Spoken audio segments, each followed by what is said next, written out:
Baik, Assalamualaikum warahmatullahi wabarakatuh. Kami dari kelompok 18 akan mempresentasikan hasil kerja kelompok kami yang berjudul Manajemen Keuangan untuk Perusahaan Global. Anggota kami sendiri yaitu saya sendiri Ujang Solihin, kemudian rekan saya Panji Nurdin. Untuk lebih lanjutnya langsung saja ke presentasi. Nilai sistem keuangan multinasional.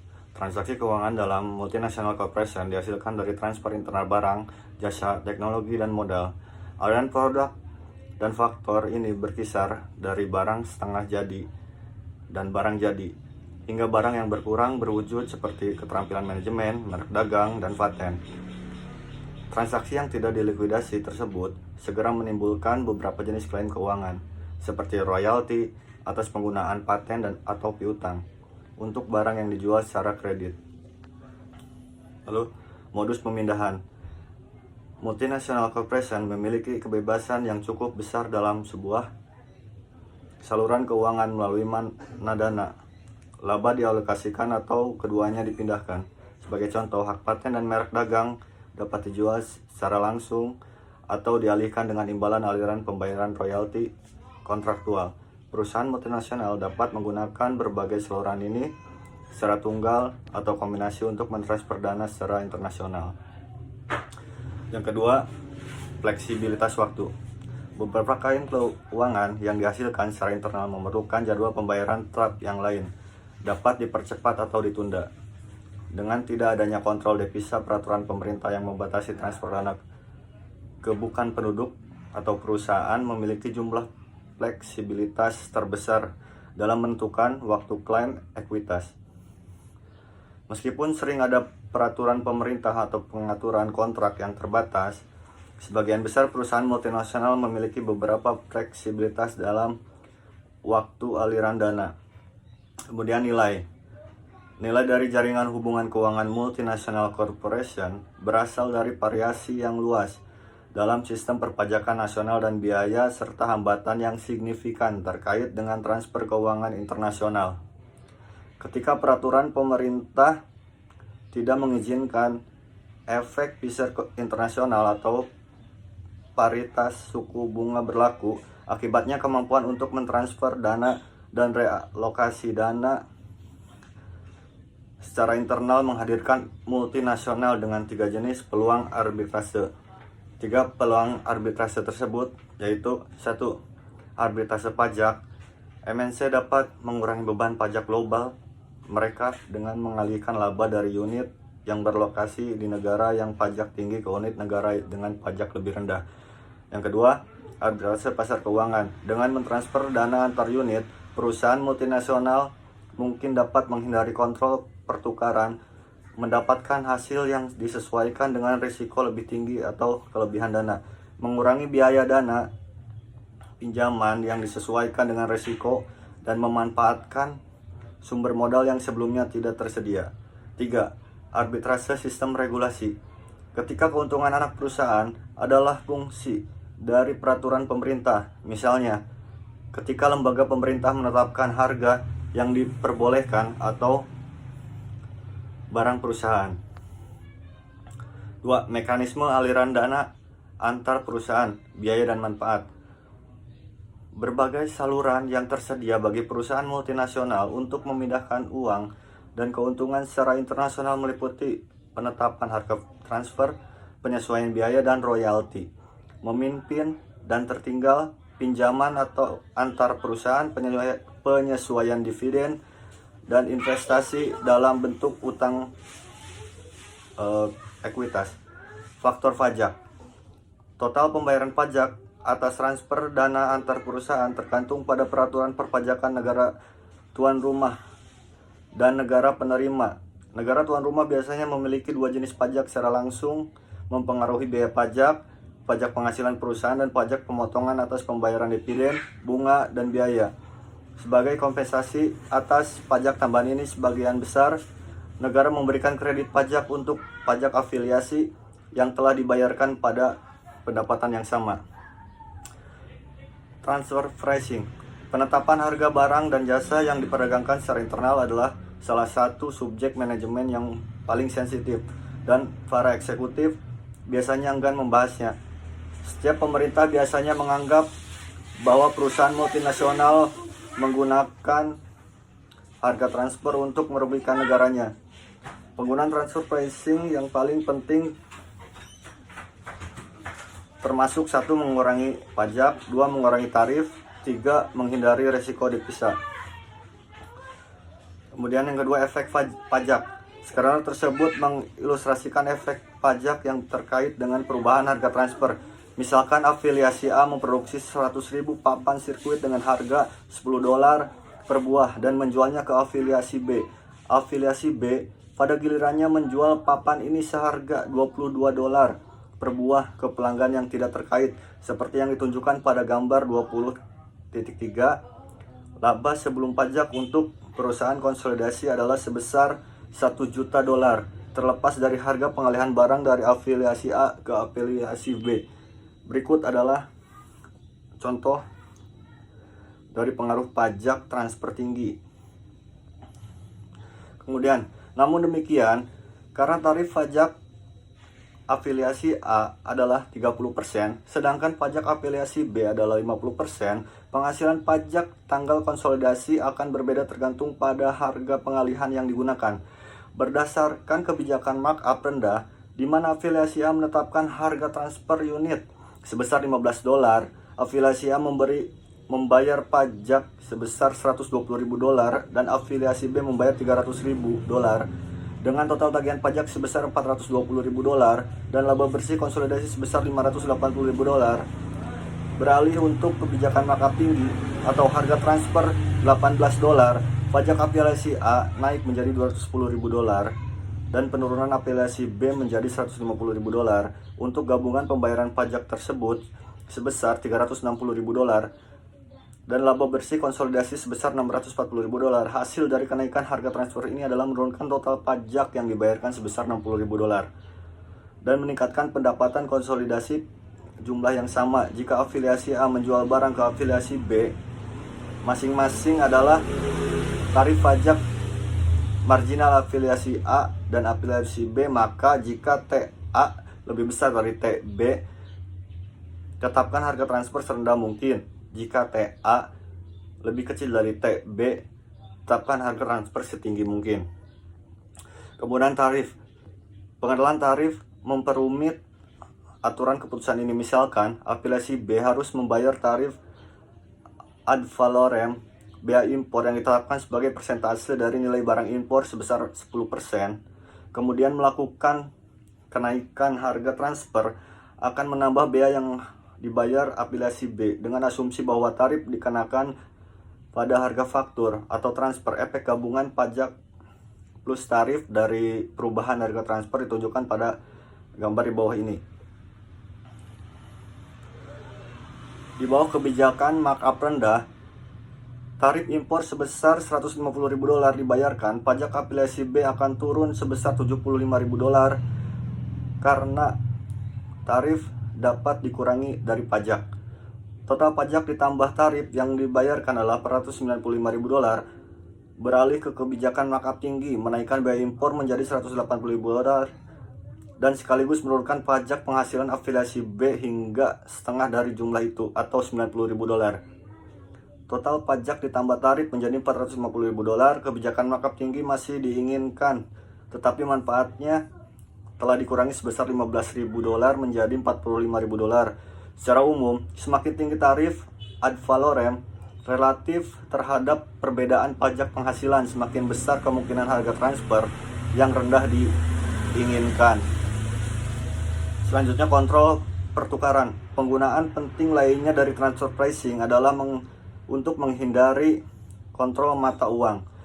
Melewati pembatasan mata uang tampaknya menjelaskan anomali yang tampak di mana anak perusahaan yang beroperasi di negara-negara berkembang dengan tarif pajak rendah menjual barang-barang yang terlalu mahal oleh unit lain. Akibatnya perusahaan tampaknya bersedia membayar rendah pajak untuk mengakses dana yang tidak tersedia. Kemudian unit usaha bersama. Konflik harga transfer sering muncul ketika salah satu afiliasi yang terlibat dimiliki bersama oleh satu atau lebih mitra lainnya. Mitra luar sering curiga bahwa harga transfer yang digunakan untuk mengalihkan keuntungan di usaha patungan, di mana mereka harus dibagi ke anak perusahaan yang dimiliki sepenuhnya. Meskipun tidak ada jawaban yang tepat untuk masalah ini, penentuan harga transfer yang wajar harus diselesaikan sebelum pembentukan usaha patungan. Kemudian, menyamarkan profitabilitas untuk dihadapkan pada situasi di mana keuntungan bergantung pada peraturan pemerintah. Multinational corporation dapat menggunakan harga transfer atau membeli barang dari afiliasi sejenis dengan harga lebih tinggi untuk menyamarkan profitabilitas sebenarnya dari afiliasi lokalnya, yang memungkinkan membenarkan harga lokal yang tinggi. Keuntungan yang dilaporkan lebih rendah juga dapat meningkatkan posisi tawar anak perusahaan dalam negosiasi upah.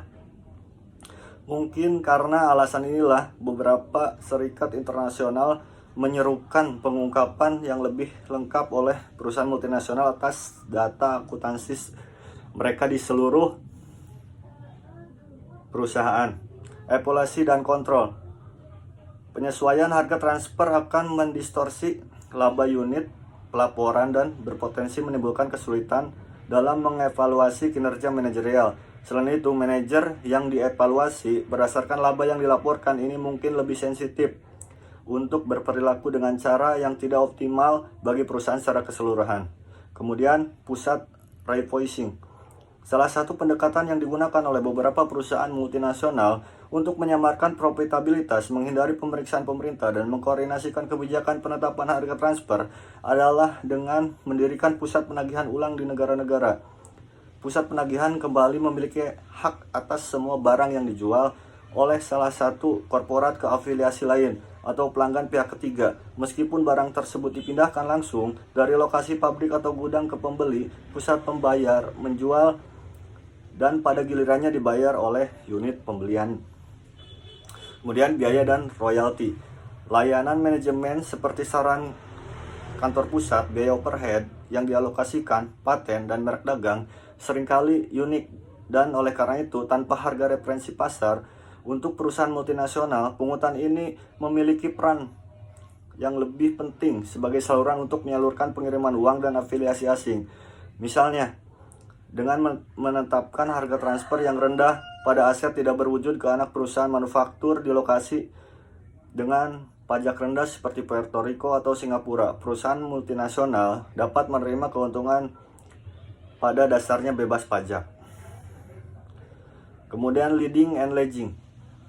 Cara yang sangat disukai untuk mengalihkan likuiditas di antara afiliasi adalah percepatan leading atau penundaan dalam pembayaran rekening antar afiliasi dengan mengubah jangka waktu kredit yang diperpanjang oleh satu unit ke unit lainnya. Misalkan afiliasi A menjual barang senilai 1 juta euro setiap bulan kepada afiliasi B dengan persyaratan kredit 90 hari. Kemudian rata-rata afiliasi A memiliki 3 juta euro piutang usaha dari afiliasi B dan pada dasarnya membiayai 3 juta euro modal kerja untuk afiliasi B. Jika ketentuan diubah menjadi 180 hari, maka akan ada satu kali pergeseran tambahan sebesar 3 juta euro ke afiliasi B. Sebaliknya, pengurangan jangka waktu kredit menjadi 30 hari akan menciptakan aliran sebesar 2 juta euro dari afiliasi B ke afiliasi A. Pergeseran likuiditas.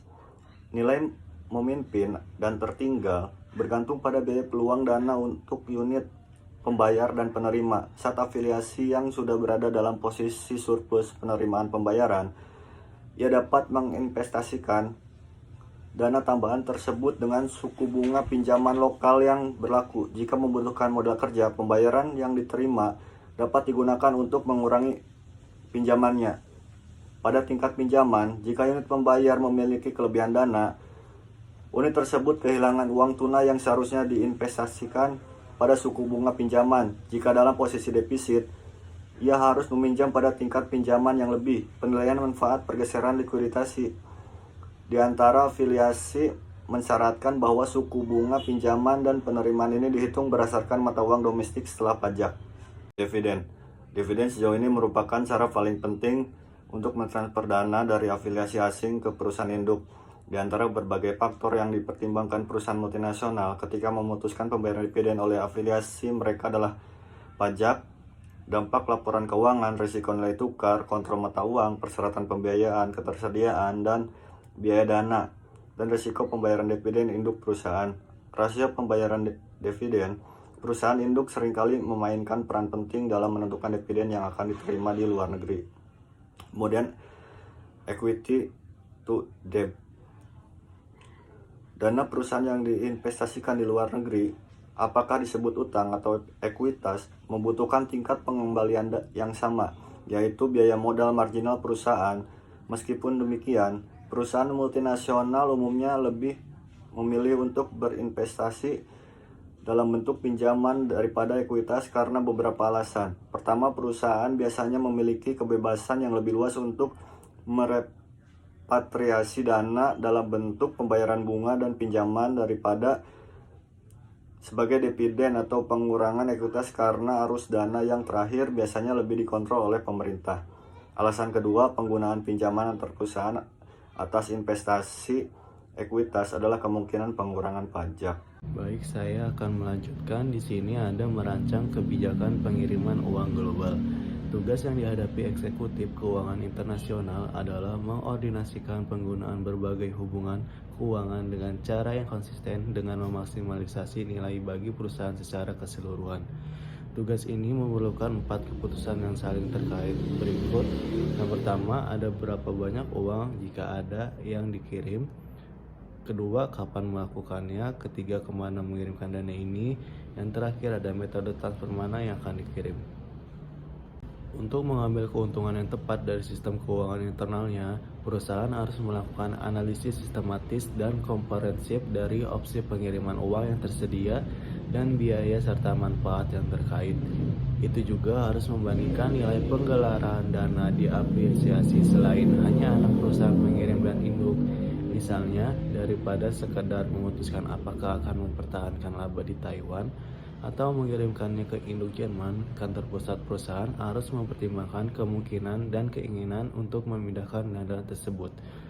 Katakanlah gini, Filipina atau Vietnam melalui penyesuaian harga maju dan lambat atau harga transfer. Dengan kata lain, pertanyaan kunci yang harus dijawab adalah di mana dan bagaimana dana yang tersedia dapat digunakan secara paling menguntungkan. Namun, sebagian perusahaan multinasional membuat keputusan pembayaran dividen mereka secara independen dari, katakanlah, royalti atau keputusan terdepan dan tertinggi daripada mempertimbangkan campuran mekanisme transfer yang terbaik untuk perusahaan secara keseluruhan. Selain itu, dalam banyak situasi tidak perlu mengembangkan model matematis yang rumit untuk menentukan kebijakan yang terbaik untuk perusahaan secara keseluruhan.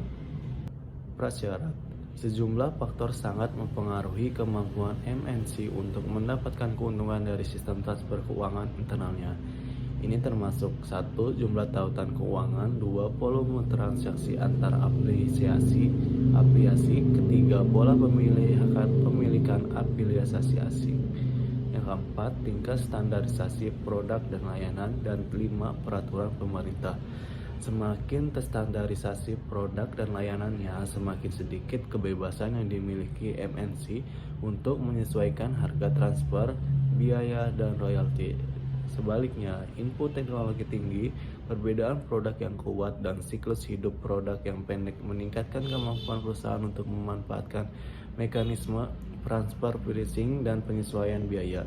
Situasi berakhir lebih khas MNC sehingga tidak mengherankan bahwa isu transfer pricing menjadi rebutan antara perusahaan multinasional dan pemerintah.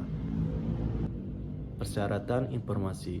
Untuk memanfaatkan sepenuhnya sistem keuangan globalnya, perusahaan multinasional memerlukan informasi rinci tentang persyaratan pembiayaan afiliasi, sumber dan biaya kredit eksternal, hasil investasi lokal, saluran keuangan yang tersedia, volume transaksi antara afiliasi, semua faktor pajak yang relevan, dan pembatasan dan peraturan pemerintah tentang aliran dana. Tanpa merinci poin-poin yang telah dibuat, jelas bahwa biaya dan manfaat pengoperasian sistem keuangan terintegrasi bergantung pada dana dan opsi transfer yang tersedia. serta biaya peluang uang untuk aplikasi yang berbeda dan efek panjang yang terkait dengan transaksi ini. Mekanisme oleh karena itu, implementasi pengambilan putusan terpusat membutuhkan informasi mengenai semua faktor ini. Konsekuensi perilaku. Harga transfer barang dan jasa menyesuaikan pembayaran dividen dan memimpin dan menunda pengiriman uang menyebabkan realokasi laba dan likuiditas di antara afiliasi perusahaan. Meskipun tujuan dari intervensi perusahaan ini adalah untuk meningkatkan laba global setelah pajak, hasil sebenarnya mungkin menghancurkan sistem insentif berdasarkan pusat laba secara keseluruhan, tetapi akan berdampak buruk terhadap evaluasi kinerja mereka sendiri. Untuk mengatasi reaksi ini, perusahaan harus dengan jelas menjabarkan aturan dan menyesuaikan hasil pusat laba untuk mencerminkan pendapatan afiliasi yang sebenarnya daripada sisa-sisa yang teridistorsi dari latihan memaksimalkan keuntungan global. Sini saya akan mereview jurnal yang pertama.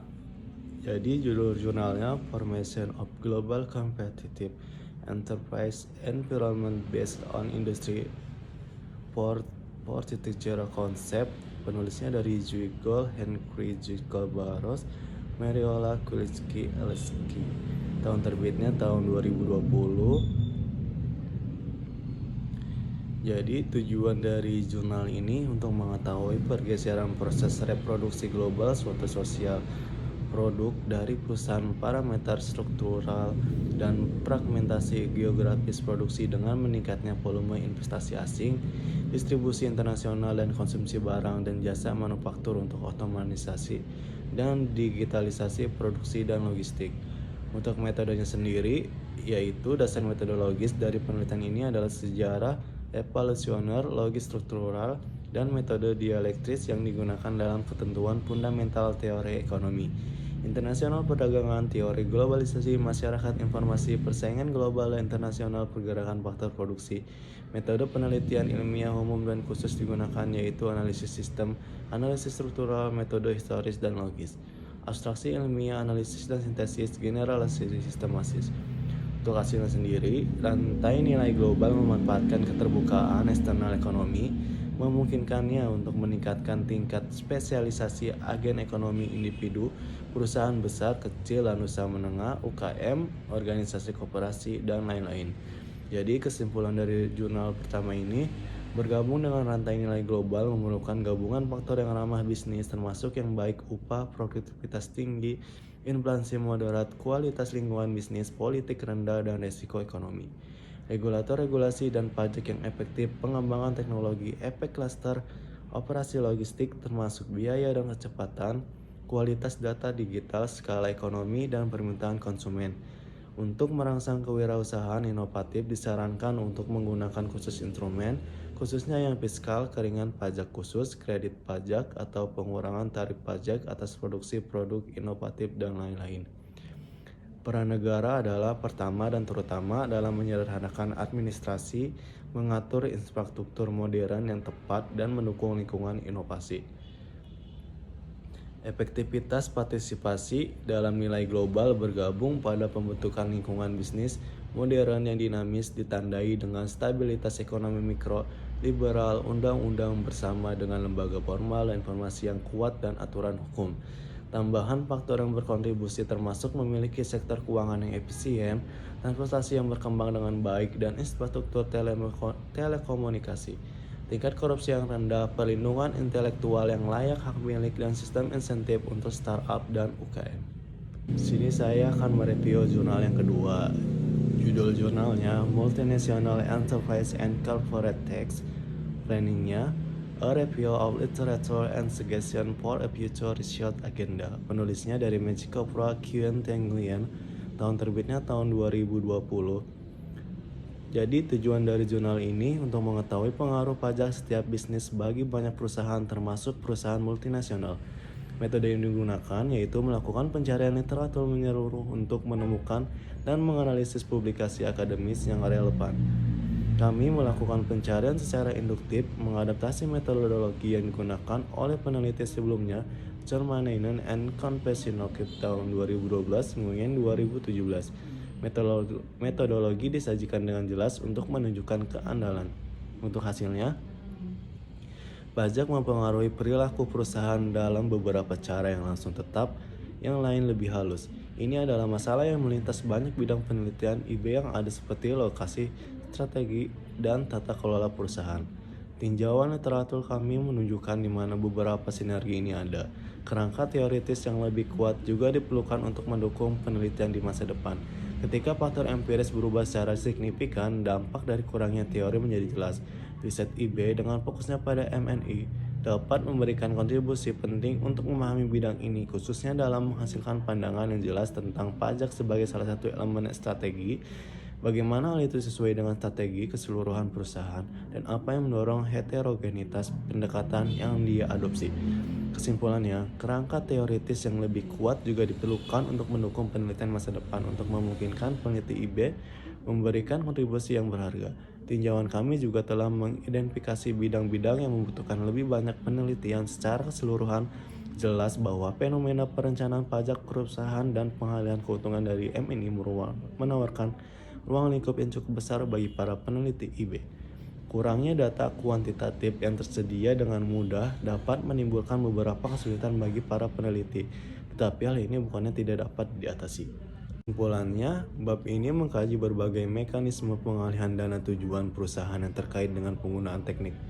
Ini termasuk membiayai operasi luar negeri, mengurangi biaya bunga, mengurangi biaya pajak, dan menghilangkan dana yang diblokir.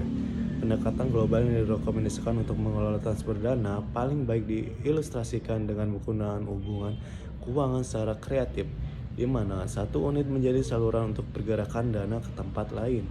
Manfaat utama yang diharapkan dari keterlibatan dalam manuver ini berasal dari tindakan pemerintah yang mendistorsi pertukaran pengembalian resiko terkait dengan meminjam atau meminjamkan dalam mata uang yang berbeda atau yang mengubah pengembalian setelah pajak karena asimetri pajak. Dengan demikian, mungkin bermanfaat untuk melewatkan peluang untuk menghasilkan keuntungan lebih tinggi hari ini jika keuntungan tersebut diperoleh dengan mengorbankan keberadaan internasional jangka panjang koperasi.